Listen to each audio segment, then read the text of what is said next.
მეცხრე არხი განაგრძობს საგანგებო რეჟიმში მუშაობას და განხილვის მთავარი თემა კვლავ კომუნიკაციების ეროვნული მარეგულირებელი კომისიის გადაწყვეტილებაა, რომელიც კომპანია სტერეო პლუს და ანძის მართლ კომპანიას ალფაკომს მეცხრე არხის ანძიდან გათიშვას ავალდებულებს. ჩვენი სტუმარი ამჯერად კომუნიკაციების მარეგულირებელი კომისიის წევრი ირაკლი მოსაშვილი. ირაკლი, გამარჯობა, დიდი მადლობა მოგზაურობისთვის. თქვენ უსმენთ ჩვენს წინა გამოსვლას და პირდაპირ უშუალოდ თქვენ გეხებოდათ კითხვა, თქვენ მუშაობდით იმედში, თქვენ ხართ ტელევიზიის დარბევის, ესე ვთქვათ, ერთ-ერთი მსხვერპლი, ამჟამად მარეგულირებელი კომისიის წევრი ხართ. რა განცდა გაქვთ? აი ეს წმინდა ადამიანურ დონეზე დავანებოთ იურიდიულ კაზუისტიკასთან. ადამიანურ დონეზე არასასიამოვნოა, ბუნებრივია. შეიძლება გარკვეული ანალოგიის გატარება მაშინდელ იმედთან, ოღონდ მაშინ კომისიამ ორჯერ მიიღო ერთი დღის მანძილზე არასწორი გადაწყვეტილება, იქ იყო კიდევ უამრავი დარღვევა, ის რომ თითქოს მაშინ კომისიის გადაწყვეტილების აღსრულების ფურცელი არ მივიდა დროზე იმედში, ვერ იპოვეს თავში ბიძინა ბარათაშვილი და ამიტომ მოვიდნენ აღსრულებლები და გამომდინარე იქიდან რომ თანამგზავრზეც გადიოდა იმედი და იფიქრეს რომ მხოლოდ ანძიდან გათიშვა არ იქნებოდა საკმარისი, მოხდა ფიზიკური დარბევა. იმედი ამას ამჯერად გადავრჩებით. კი. თუმცა მე არ მინდა ამ სიტუაციის ისე დრამატიზირება, როგორც ახლა დღეს უყურებ. მესმის რომ არის უსიამოვნო პროცესი, მაგრამ წმინდა სამართლებრივად აი წინა გამოსვლილი ბატონი კახიშვილი ამბობდა რომ რიგ შემთხვევაში თუ საუბარია სიტყვის თავისუფლებაზე და ამ შემდეგ კანონი არ უნდა დავიცვათ თუ რაღაცა მე ამას არ დავეთანხმები შეიძლება ვიდაოთ და მე ყოველთვის საუბრობ იმაზე რომ კანონი უნდა იყოს სამართლიანი და არა და ნუ კონსტიტუცია არის პრიმატი გასაგებია კონსტიტუცია არის პრიმატი დაცვა უკანონობის მე მას პირდაპირ გავცემ პასუხს რომ გუშინ მივეცი მე ხმა წინააღმდეგი და იცით როგორი საინტერესო სიტუაცია ახლა საკუთარ თავს არ ვიცავ უბრალოდ მან თქვა რომ ვერ გაიგო ჭიწყრის შედეგები და რაოდენ საინტერესოც არ უნდა იყოს, არც ერთ მასობრივ ინფორმაციის საშუალებას არ გაუჟღერებია კენჭისყრის შედეგები. თქვენ მოგვიყევით, თქვენ წავედით წინააღმდეგი. კი, მე წავედი წინააღმდეგი. კომისიის სხვა წევრები? 4 წევრი ესწრებოდა, 3 ხმარი გადამწყვეტი, 3 ხმით ერთის წინააღმდეგ. იქ იყო დაახლოებით 7-8 მუხლი. პირველ მუხლზე თვითონ ბატონმა ზილფიმიანმა აღიარა რომ იყო გადაცდენა, იმიტომ რომ მათ აქვთ 6 მეგაჰერცის ფარგლები და იყო გასული. მაგრამ ეს არის მარტივი ტექნიკური პრობლემა, რომლის გასწორება თუმცა იქ კომისიის ტექნიკურმა სამსახურმა აღნიშნა, რომ ამ 6-ში თუ ჩაჯდება ეს პრობლემა იცით რაშია. დღეს არის საუბარი იმაზე, რომ ხელისუფლება ებრძვის მეცხრე არხს და თიშავს თუმცა გუშინ მათ შორის თქვენი ხელმძღვანელი ბატონი ბექაური და ბატონი ზილფიმიანი აპელირებდნენ იმაზე და მთელი 5 საათის მანძილზე საუბარი იყო იმაზე, რომ ეს სიგნალი შემთხვევით მიიღეს ტელევიზორებმა. აქ საუბარი არის ირაკლი როგორც მე მივხვდი, მოდი ხა ფიზიკაზე საუბარს ნუ დავიწყებთ, ეს ძალიან ფიზიკაზე საკითხია, მაგრამ საუბარი არის შემდეგზე. სტერეო პლუს აქვს ლიცენზია, რომელიც თქვენ გაეცით მარეგულირებული კომისიამ 2006 წელს. ეს არის F13 ხო თუ F13 ლიცენზია, რომელიც მას აძლევს გარკვეულ სიხშირულ სპექტრში რაღაცის გადაცემის მომსახურების გაწევის საშუალებას. კერძოდ, მაგალითად, ისეთი მომსახურების, როგორიც არის მეცხრე არხის რუსთავი 2-ის ან გნებავთ CNN-ის პირდაპირი ჩართვების უზრუნველყოფა.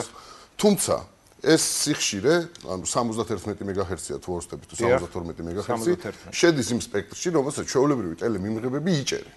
დიახ. თუმცა აქ არ არის მიზანი რომ გააკეთო მაუწყებლობა, უბრალოდ ტელევიზორი იჭერს ამ იმას. ეხლა რა ვქნათ, აუგზავნოთ ხალხს ესეთი ტელევიზორი. არა, რა თქმა უნდა, უბრალოდ კომისიის გადაწყვეტილება იყო ესეთი, კომისიას არ დაუვალდებულებია სტერეო პლუსი იმაში, რომ მან უნდა გათიშოს ის მომსახურება, რაც აქვს ლიცენზიით გათვალისწინებული, უბრალოდ უნდა მოიყვანოს ლიცენზიის ჩარჩოებში. ანუ ის გასულია ლიცენზიის ჩარჩოებიდან გარკვეული მეგაჰერცებით უნდა დაბრუნდეს ამაში და მეორე მთელი სხდომა მიდიოდა იმაზე რომ კომისიაში არავინ არ იცის ფიზიკა და მაქსველი საფლავში გადატრიალდება თუმცა არსებობს ნუ ახლა ჩავთვალოთ რომ ბატონი ზილფიმიანი უკეთესი სპეციალისტია ფიზიკის ვიდრე კომისიის წევრები. კი, თუმცა კომისიაში არიან ტექნიკური დარგის სპეციალისტები, ვინც ასახელებდა იქ.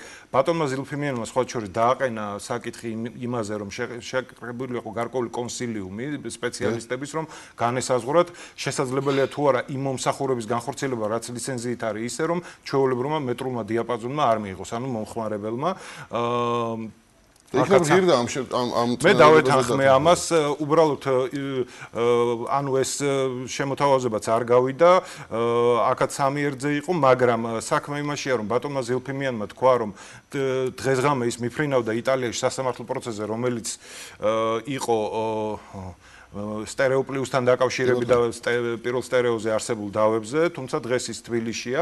ნუ თქვენი გადაწყვეტილების შემდეგ გასაგებია შესაძლოა მან შეცვალა თავისი პრობლემა. საქმე რაშია? ანუ ირაკლი, ერთი კითხვა მაქვს. კი. მესმის რომ უხერხულ მდგომარეობაში ხართ, ერთის კომისიის წევრი ხართ. კი, მე უნდა გავახმოვანო კომისიის ოფიციალურ გადაწყვეტილებას, თუმცა მე ვარ თუ კი კომისიის გადაწყვეტილება სამართლიანია, თუ კი ყველაფერი რაღაც იურიდიულ სტანდარტებში ჯდება, თუ კი ძილფიმიანი და არხი ამ შემთხვევაში ცდებიან. ხმა წინააღმდეგ რატომ მიიღეს? მე გითხარით ორი მუხლის გამო. პირველი ის, რომ დაირღვა სამდღიანი ვადა იმისა, რომ თქვათ, როდესაც აღმოჩნდა ის, რომ თეორიაში კანონდარღვევით ხდებოდა საეთერო მაუწყებლობა, 3 დღის მანძილზე უნდა ყოფილიყო კომისიის ვებგვერდზე გამოქვეყნებული და სხდომის გამართვის შესახებ, ანუ პირობითად პარასკევს უნდა გამართულიყო სხდომა, სადაც ეს განიხილებოდა და მეორე სხდომაზე ბატონი ზილფიმიანი, ანუ სტერეო პლუსმა მიიღო ორი სანქცია გუშინ, ეს იყო გაფრთხილება და 5,000 ლარიანი ჯარიმა. მე ვიტყოდი, რომ მოხსნილიყო 5,000 ლარიანი ჯარიმა, იმიტომ რომ ერთ საკითხში ბატონმა ზილფიმიანმა აღიარა დარღვევა იყო, ამიტომ თქვა, მას ქონოდა გაფრთხილება, ხოლო მეორე საკითხში მოხსნოდა ეს პრობლემა. ჩემი აზრი იყო, რომ უნდა მოქცეულიყო ეს ჩარჩოებში, მიეცათ გამოსწორებისთვის დრო და შემდეგ გასულიყო. რაც შეეხება ამ შემთხვევაში რასაც თქვენ ბრძანებთ, დარღვეული არის, არ ვიცი ამას როგორ თქვა, რაღაც სტანდარტები, როგორ უნდა ჩატარდეს მსგავსი სხდომები. მე ესე გავიგე, ანუ ჯერ უნდა ყოფილიყო 3 დღე გამოქვეყნებული ვებგვერდზე, შემდეგ რაღაც წერილები უნდა გაცვლილიყო, შემდეგ, ანუ პროცედურული საკითხები არის. ერთი არის პროცედურული და მეორე შინაარსობრივი. მე არა ვარ ცნობილი იურისტი, მაგრამ გვეყოლება იურისტები შეგვიძლია ვკითხოთ, როდესაც პროცედურული ნაწილი დარღვეულია, სასამართლოში ყოველ შემთხვევაში ესეა. მაშინ გადაწყვეტილება საერთოდ უკანონოდ ითვლებათ. ან თქვენი კომისიის გადაწყვეტილება პროცედურების დარღვევის გამო უბრალოდ ქაღალდია.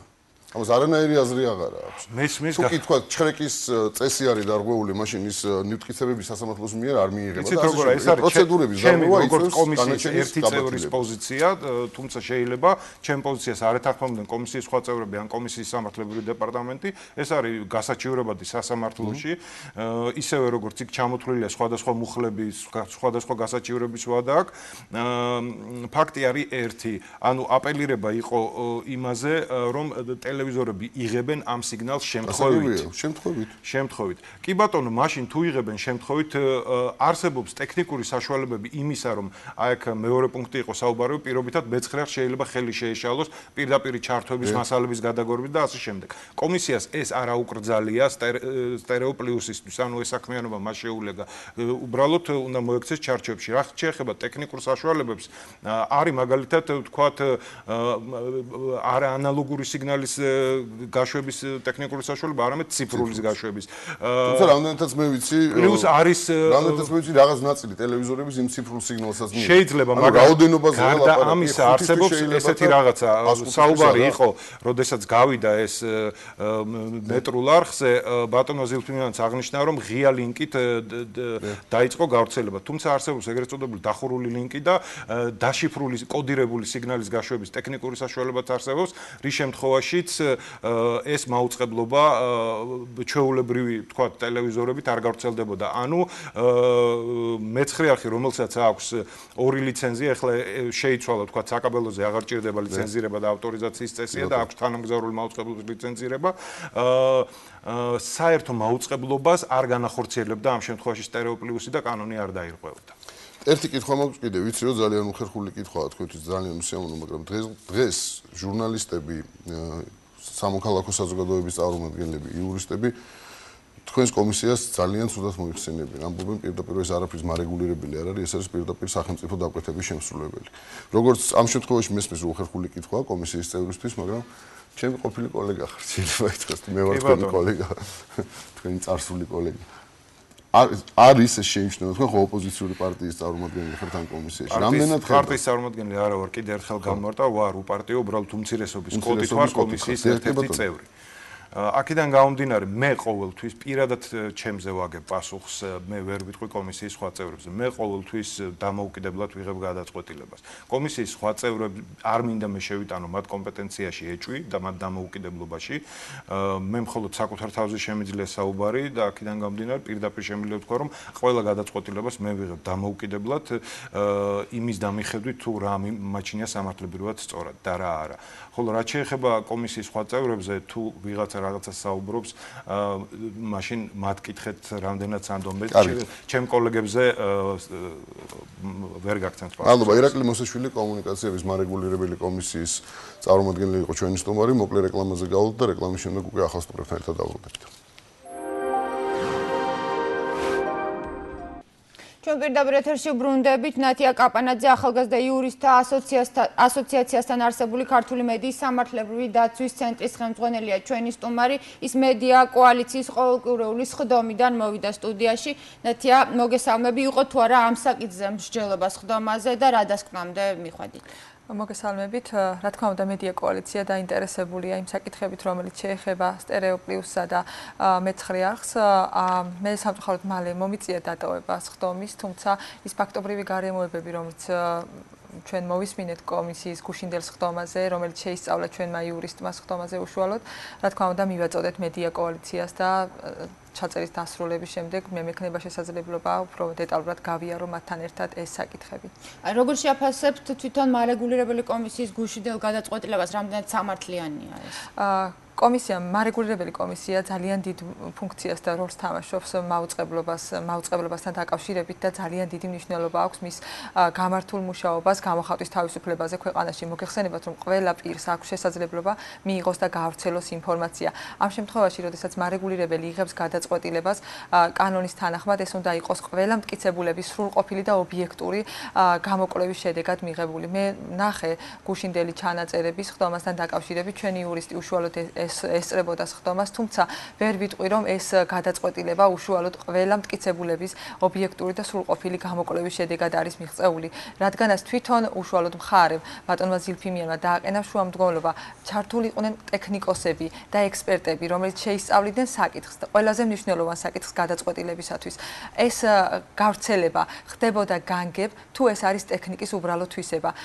ამ კითხვაზე პასუხი არც ბატონ ზილფიმიანს არ მიუღია და მათ შორის არც ჩვენ დაინტერესებულ პირებს, რომლებიც უშუალოდ თვალყურს ვადევნებდით, არ მიგვიღია კომისიის გადაწყვეტილებიდან. რა თქმა უნდა, კომისიის გადაწყვეტილება დასაბუთებული უშუალოდ ჯერჯერობით არ არის ვებგვერდზე გამოქვეყნებული და ჩვენ არ მიგვიწვდება ხელი, თუმცა ის სხდომის მიმდინარეობა, რომელიც ჩატარდა გუშინ, ნამდვილად ძალიან ბევრ კითხვებს გვიტოვებს და ბევრი შენიშვნები გვექნებოდა ამასთან დაკავშირებით. ერთადერთი რაც შემიძლია მე ვთქვა, როგორც იურისტმა არის ის, რომ ნებისმიერი გადაწყვეტილება, რომელსაც ადმინისტრაციული ორგანო იღებს საბოლოოდ, ექვემდებარება გასაჩივრებას და ამ უფლებით, რა თქმა უნდა, მხარეებმა უნდა ისარგებლონ ბატონმა ზილფიმიან, რომელსაც ამ შემთხვევაში ემუქრებიან ალფაკომიდან ჩამოხსნის გამო და აგრეთვე მნიშვნელოვანი არის ისიც, რომ ამ მხარეებს მეცხრე არხსა და სტერეო პლუს გაფორმებული აქვთ ხელშეკრულება, ისინი თავიანთი სახელშეკრულებო ურთიერთობების ფარგლებში მოქმედებდნენ და დამატებითი პასუხები, რომელიც კითხვებზე უნდა მივიღოთ ჩვენ ექსპერტებისაგან, არის ძალიან მნიშვნელოვანი და აუცილებელი საქმისათვის. იურიდიულად როგორ გამარტავთ, თავად პროცედურას როგორ აფასებთ, ასეთი ოპერატიულობა, ფაქტურად მეორე დღესვე მოხდა რეაგირება, ეს აჩენს თუ არა ეჭვებს? ვფიქრობ, რომ ამ შემთხვევაში ვადები, რომელიც მიცემული იქნა მხარეებისათვის, არ არის რელევანტური იმ საქმისათვის, რომელზედაც არის მიღებული გადაწყვეტილება, რადგანაც გამოხატვის თავისუფლება უმნიშვნელოვანესია და ეს უნდა გაითვალისწინოთ. მით უმეტეს დღეისათვის საუბარია იმაზე, რომ უნდა იყოს მასქერის წესები შემოღებული, სავალდებულო უნდა იყოს ყველა მაუწყებლის სიგნალის მიღება. ამ ფონზე კომისიის ეს გადაწყვეტილება ერთგვარად ეწინააღმდეგება სახელმწიფოს არჩევანს და პოლიტიკას, რომელსაც აჟღერებენ დღეისათვის ჩვენი ხელისუფლების წარმომადგენლები, რომელიც ჟღერდება ოფიციალურ და ძალიან მნიშვნელოვან შეხვედრებზე უცხოელებთან. ნათია, საკმარისი იყო, რომ მეცხრე არხის მიღება შეიძლებოდა უკვე ჩვეულებრივი ანტენების საშუალებით, რომ სოციალურ ქსელში უკვე ატყდა აჟიოტაჟი ამის შესახებ. მეცხრე არხი ქმნის პროდუქციას, ეს პროდუქცია მოთხოვნადია და ამ დროს შუაში დგება რაღაც რგოლი, რომელიც სადამსჯელო ფუნქციას ასრულებს. კომუნიკაციების მარეგულირებელ კომისიას თავის მხრივ აქვს ძალიან მნიშვნელოვანი ფუნქციები, როგორც უკვე მოგახსენეთ. თუმცა მან უნდა დაარეგულიროს, ამ შემთხვევაში მარეგულირებელი როლი უნდა შეასრულოს. რა თქმა უნდა, მას აქვს სანქციების გამოყენების შესაძლებლობაც, მაგრამ მნიშვნელოვანია, რომ სანქციის გამოყენების დროს ყველა შემთხვევაში უნდა ვიყოთ დარწმუნებული იმაში, რომ ეს სანქცია არის აბსოლუტურად კანონიერი და სამართლიანი. იმ ფონზე, როდესაც მოხდა გადაწყვეტილების ხდომის ჩანიშვნა გადაუდებელ რეჟიმში, როგორც მე ვიცი, წინა დღეს მიიღეს მოწვევა ხდომაზე მხარეებმა ზილფიმიანმა. გარდა ამისა, კომისიის ვებგვერდზე კანონით დადგენილ ვადაში 3 დღით ადრე არ ყოფილა განცხადება იმასთან დაკავშირებით, რომ ხდომა უნდა ჩანიშნულიყო. როდესაც მე პირადად გავეცანი ხდომის თაობაზე კომისიის გამოქვეყნებულ მონაცემებს, იქ არ იკითხებოდა, რომ ეს იყო სანქცირებასთან დაკავშირებული საკითხი. ანუ ხდომის განმავლობა ჩემთვის ცნობილია, რომ აგრეთვე სამართალდარღვევის ოქმნი, რომელიც კომისიის წარმომადგენლებმა შეადგინეს საქმეზე 154 მუხლის პრიმა ნაწილზე იყო დავა ერთ-ერთი.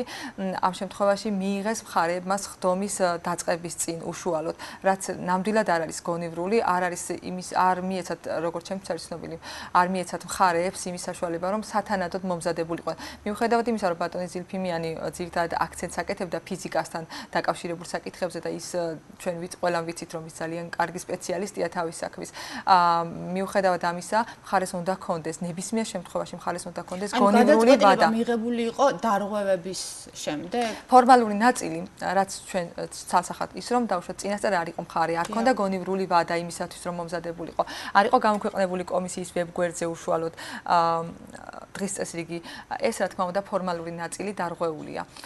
თუმცა ეს ყველაფერი გასაჩივრებადია ძირითად გადაწყვეტილებასთან ერთად. თუმცა დროში გაიწელება. რა თქმა უნდა. დიახ, და ბოლო კითხვა, გასაგებია, რომ სტერეო პლუსის მომსახურება განკუთვნილია პირდაპირ ჩართვების ამ სიგნალის ტელევიზიის მიწოდებისთვის და ასე შემდეგ, მაგრამ რა პასუხისმგებლობა აქვს კომპანიებს თუ მოსახლეობა ამ სიგნალს თავად იჭერს? დიახ, ამ შემთხვევაში ძალიან მნიშვნელოვანია, აი ეს არის ძირითადი კითხვა, მე ვფიქრობ ამ საქმეში. ანუ ეს არის აი ტელევიზორების ფუნქცია, რომელსაც შეუძლიათ დაიჭიროს მსგავსი სიგნალები, თუ ეს ხდება განგებ. ანუ ამიტომ იყო ძალიან მნიშვნელოვანი, რომ დაკმაყოფილებულიყო შუამდგომლობა ექსპერტების ჩართვასთან დაკავშირებით. თუ ექსპერტიზა დაადგენს და სათანადოდ დაგვარწმუნებს, რომ ეს ხდებოდა განგებ, რა თქმა უნდა, ჩვენ ვიტყვით, რომ კომისიის გადაწყვეტილება იყო მართებული. თუ ექსპერტიზა იტყვის, რომ ეს არის ტექნიკის ფუნქცია, რაზედაც აქცენტი გააკეთა მხარემ გუშინ ხდომაზე და დღესაც ამაზე აპელირებს, ამ შემთხვევაში კომისიის გადაწყვეტილება არის ცალსახად უკანონო. დიდი მადლობა, ნათია კაპანაძე, ახალგაზრდა იურისტთა ასოციაციასთან არსებული ქართული მედიის სამართლებრივი დაცვის ცენტრის ხელმძღვანელი იყო ჩვენთან სტუმრად ეთერში. ჩვენ რეკლამაზე გავდივარ და რამდენიმე წუთში უბრუნდებით.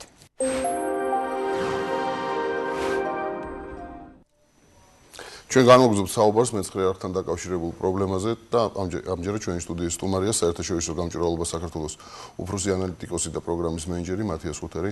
მადლობა, thanks for coming. თარჯიმნის მეშვეობით ვისაუბრებთ, ამიტომ ცოტა შესაძლო შეფერხებები ქონდეს ეთერში, როდესაც ბოდიჭირთით მათიას თქვენი მომბრძანება აქ თავისთავად ნიშნავს, რომ გარკვეულწილად თქვენ ხედავთ პრობლემას იმაში, რაც უშინ მოხდა.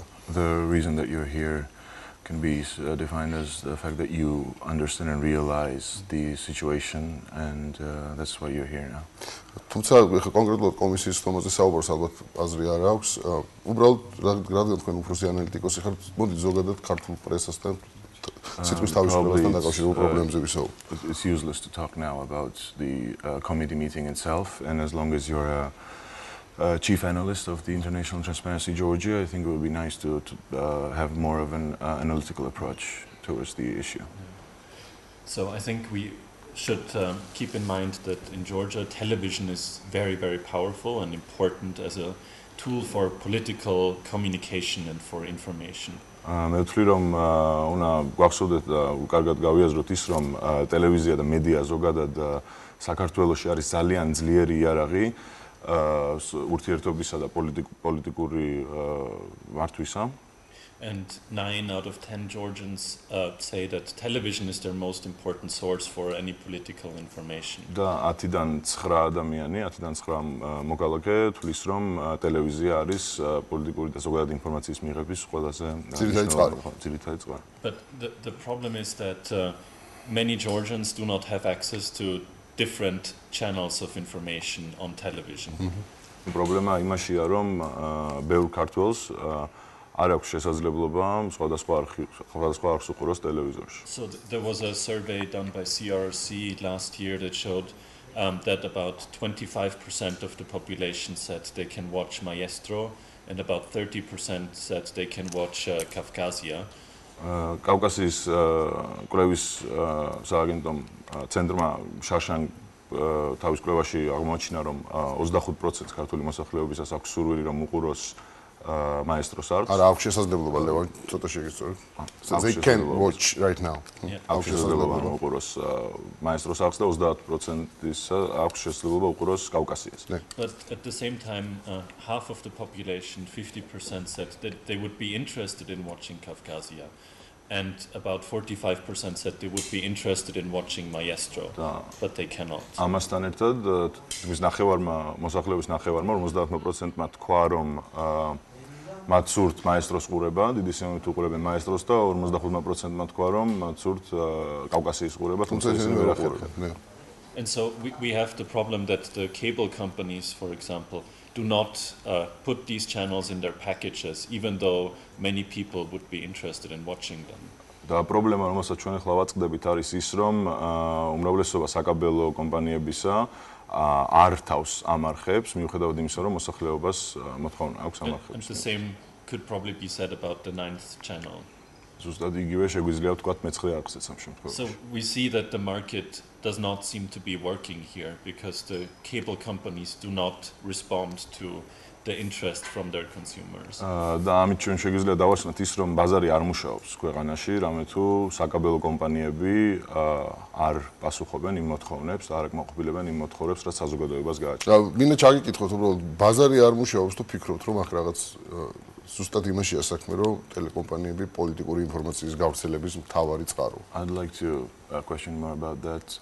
Is it the fact that the market is not working, or whether the fact that TV stations and TV channels are sort of a tool for political influence in the country? შესაბამისად არის ცდელობა, რომ თქვათ ეს პოლიტიკურმა ინფორმაციამ მოსახლეობამდე არ მიაღწიოს. And therefore there is an attempt to block this political information so it does not reach the population. I mean, this is something you can speculate about. You can maybe say that some of the cable companies are self-censoring themselves, maybe. Of course, these are private companies, so you cannot easily just dictate them what to do. Or at least that's what many people in the government in Georgia think, that you cannot dictate private companies how to behave. Ну, ეს შეიძლება პრინციპში ეს სპეკულირების საკითხი არის, სხვადასხვა მოსაზრება ამაზე, თუმცა ერთი რაც შეიძლება ითქვას არის ის, რომ უმრავლესობა ამ საკაბელო კომპანიების არის კერძო კომპანია და ჩვენ ვერ მოვთხოვთ, ანუ სახელმწიფო ამბობს ამ შემთხვევაში, რომ ის ვერ მოთხოვს და ვერ აიძულებს ამ კერძო კომპანიას, რომ რომელიმე არხი ჩართოს და გააშუქოს. ნებისმიერ შემთხვევაში შედეგად მიიღება სურათი, როდესაც მოსახლეობას სურს მიიღოს ინფორმაცია, მაგრამ არ აქვს However, again, in general, we get the same picture that the population wants to receive information, and they don't have the opportunity to do so. Yes, so that is the problem, that many people cannot watch what they would be interested in watching. And one idea that we have, and which is done in many other countries in Europe, is that TV channels that provide public information, so to say, or relevant news, for example, that there would be a rule that these TV channels have to be included in the packages of cable providers.